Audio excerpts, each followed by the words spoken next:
Hello, I am Arjun Shukla from Team 2. We are using Kinect to implement the Scrum game for our final project of Compy 202. So that's our team over there. Now let's jump into the code. So as you can see here, this is my code for the Kinect game. That's my game world in the Greenfoot. Now I need to calibrate in order to start the Kinect. So once I do this, see, as you can see, the pointer is now moving in accordance to my hand movements. So these are all the buttons which I have used. It's actually tracking my right hand. I don't need to lift my left hand each time. So as soon as I click on this button for Team 2, it tells us about the rules of the games and of course the team.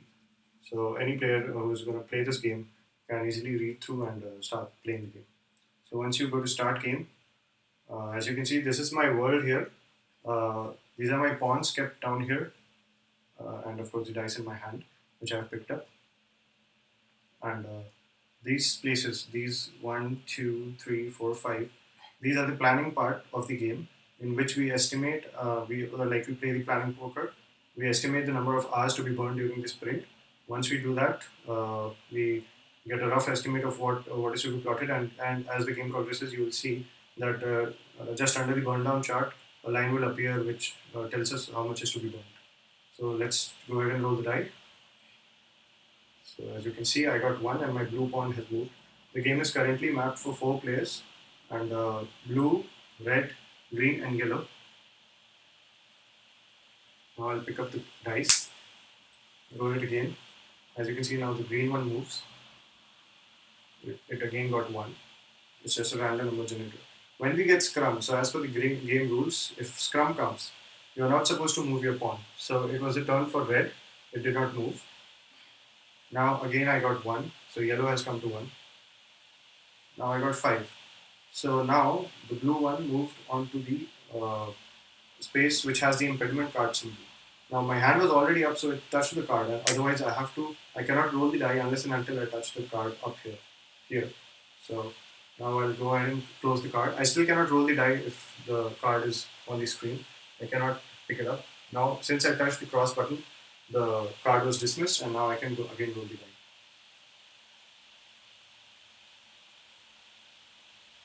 Sorry, I lost the calibration there. So now, as you can see, I have got 4 plus 2, 6. 6 for, it is again come to the impediment for the blue one. So I pick up an impediment card. So just read it, and then the team discusses what to do with it. And I go ahead and close the thing and pick the die again. So that's basically how it works. A pretty much simple game. So now, as you can see, I'll just demonstrate quickly what happens when the estimation is completed. I'll just let the yellow pawn move onto the playing area.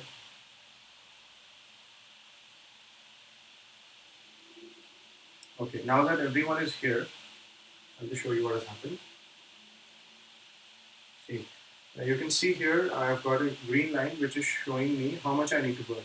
It's starting above 450.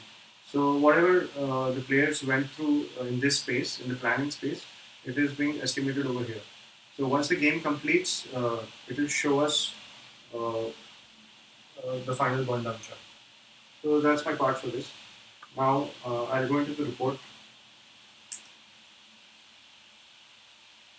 So as you can see here, I have completed the in this sprint. I have implemented the command pattern to manage the transition of the game screens. That is on click of which button, which screen should come up, and the basic transition of the game, how it flows. So the other modules of the game, I included the Kinect functionality.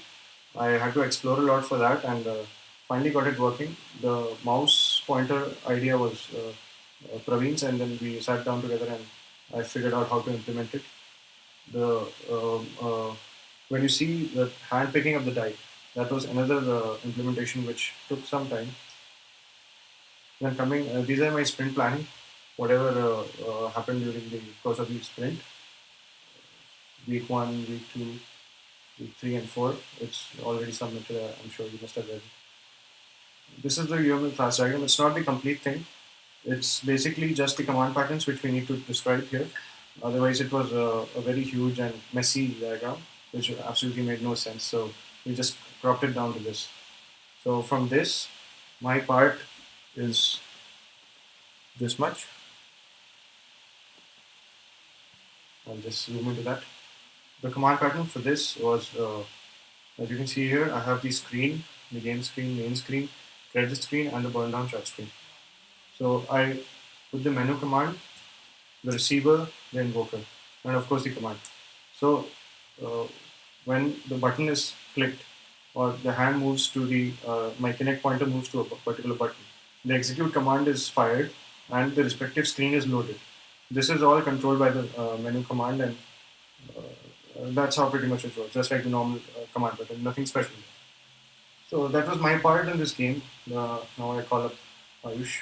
He is also a part. He also implemented the command pattern, in which he'll explain how he used it for this part of the game, where he's performing the commands for various events of the games which occur during gameplay. Pooja implemented the card factory, and Praveen implemented the observer pattern for the game. Thank you. Arjun. Hello, I'm Ayush Oksay, and I've implemented the game player actions in the Scrum game by using command pattern, and I've also tested the implementation rules mentioned in the Scrum document. Let's get to my command pattern. Here are my sprint weekly reports. Due to shortage of time, we'll just skip this. So here's the command pattern that I've implemented. These 5 classes are implementing this command interface, and these are the gameplay actions. Basically, move pawn uh, is when a player on the scrum moves on the game board moves, and this is the when a new player is spawned. And these are the picking classes that are responsible for picking the cards. So as Arjun has played earlier, you have seen that whenever a player lands on the card space, he has to pick the card. Until and unless he don't pick that card, he's not able to roll the dice. So these command pattern is invoked by the hand motion. Basically, our hand in the game board is our invoker that uses set command to execute and call the execute methods of all these game actions, and executes the required methods, required classes. That's it. Now I'll call Pooja Shukla for her part. Thank you. Hi, I'm Pooja Shukla from Team 2, and this is the list of tasks I have completed in this sprint. I have implemented the cards module using factory pattern, and I have performed testing and integration of other modules. I have done bug fixing and UI enhancements, as well as created diagrams for the final sprint report. So here is a list of tasks in the sprint plan. This is a factory pattern that I have used. I have used 3 card factories for generating 3 different card types: opportunity cards factory, impediment cards factory, and tools card factory.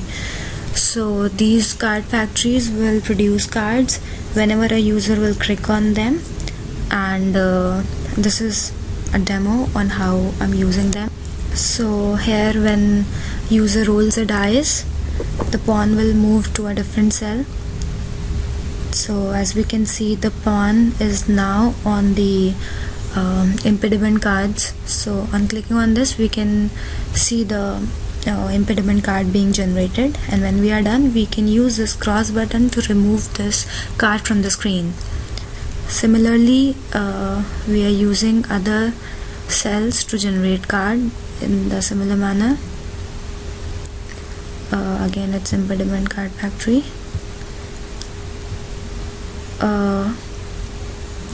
It's now we can see the tools card being generated here.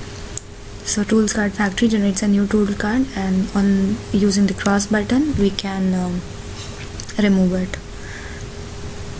So that's it for now. Thank you. Thank you, team. Hello, friends. I am Praveen Karkile. During this sprint, I've got certain tasks like implementing the observer pattern to track the dice, uh, implemented the multiple dice scenario, developed the burn down chart, and in the end, some of the bugs were fixed. Uh, Instead of wasting time, let's move up to the observer pattern that I've implemented. Uh, this is the snapshot of our UML diagram. It basically represents the observer pattern that we have implemented. In this observer pattern, you can see this is the concrete subject, which actually takes the input of the dice array. The number of dice which we are using in the game are represented by an array. This is the roll die, in which we have a single function roll dice which runs throughout the game. This concrete subject is implementing the subject interface, which has basic three functionalities like attach a observer, detach a observer, notify a player. Here in concrete, player is implementing observer pattern, which has single function called update. So whenever there is a number on a die that is captured by this subject, and it notifies all the players which are available in the game. So once player gets the notification that there is a number on a die, they accordingly move on the scrum board. In the beginning, you might have seen Arjun was playing the game, but it was taking too long time. So in this short video, what we did is we had created a small simulation which walked through the game and shows us what all things can happen during the game. Basically, I want to just show you the burn down chart that gets created at the end of the game in order to see whether the team has won that match, won that game or not. Let's see the simulation.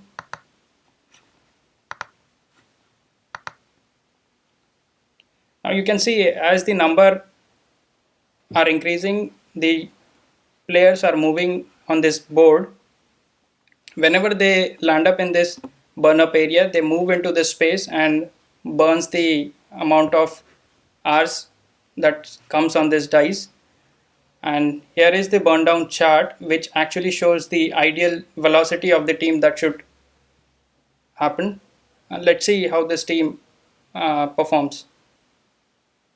As you can see, as and when day is completed for a particular player, they move to the sprint review area.